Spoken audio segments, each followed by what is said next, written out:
নমস্কার বন্ধুরা, welcome to Shampa's kitchen. আজকে নিয়ে এসেছি চিড়ে আর আম দিয়ে দুর্দান্ত স্বাদের অভিনব ডেজার্ট রেসিপি, যা মুখে দিলেই মন ভরে যাবে। তাহলে চলুন শুরু করি। সবার প্রথমে একটা বড় বোলের মধ্যে আমি নিয়ে নিচ্ছি 1 কাপ পরিমাণ চিড়ে।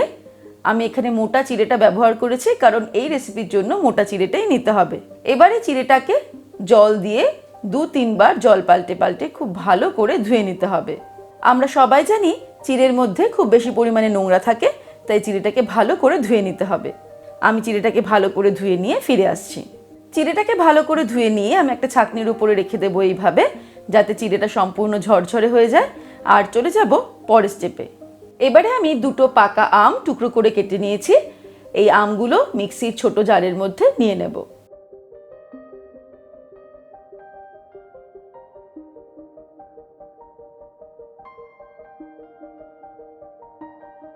তারপর মিক্সির জারের ঢাকনাটা আটকে দেব আর আমটাকে খুব ভালো করে ব্লেন্ড করে নিয়ে ফিরে আসছি।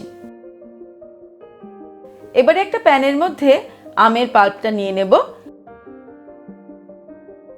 মিক্সির জার থেকে ভালো করে স্প্যাচুলা দিয়ে আমগুলোকে কাচিয়ে নিচ্ছি।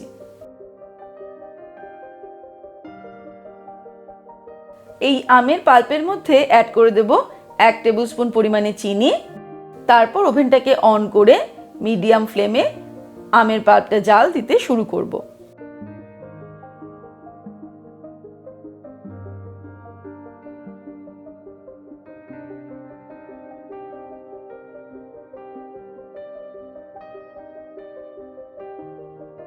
আমি প্রায় 5 মিনিট মিডিয়াম ফ্লেমে আমটাকে নাড়তে নাড়তে জাল করে নিলাম। এবারে ওভেনটাকে অফ করে দেব, তারপর এটা ঠান্ডা হতে দেব আর চলে যাব পরের স্টেপে। এবারে আমি অন্য একটা প্যান নিয়ে নিয়েছি, তার মধ্যে নিয়ে নিয়েছি 750 ml ফুল ফ্যাট মিল্ক। এটাকে হাই ফ্লেমে জাল দিতে শুরু করব।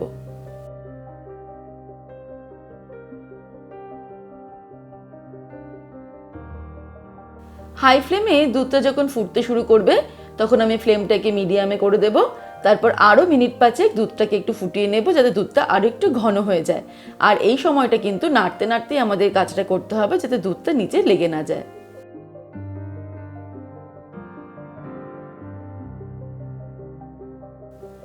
পাঁচ মিনিট আমি দুধটাকে জাল করে নিলাম মিডিয়াম ফ্লেমে নাড়তে নাড়তে।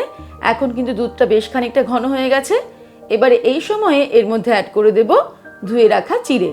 এই দেখুন, চিড়েটা কিন্তু একদম ঝরঝরে হয়ে গেছে।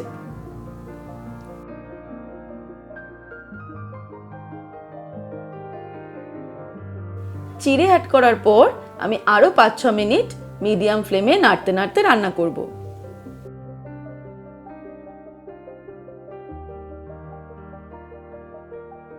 পাঁচ 6 মিনিট আমি মিডিয়াম ফ্লেমে চিড়ে দেওয়ার পর রান্না করে নিলাম। এবার এর মধ্যে দিয়ে দেবো চিনি।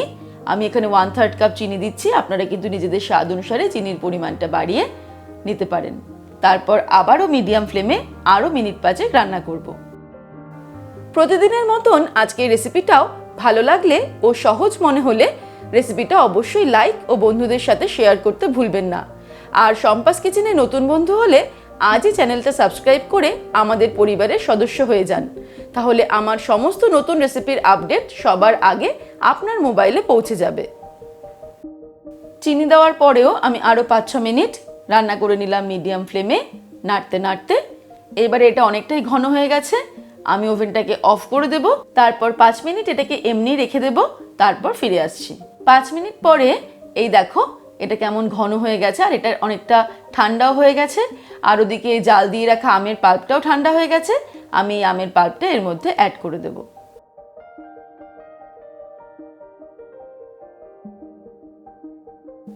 এবারে আমি এটাকে মিক্স করে দেব। তাহলেই কিন্তু আম দিয়ে চিড়ের পায়েস একদম রেডি। এটাকে আমরা রুম টেম্পারেচারে এনে তারপরেও সার্ভ করতে পারি, আবার ফ্রিজে রেখে সামান্য ঠান্ডা করেও সার্ভ করতে পারি।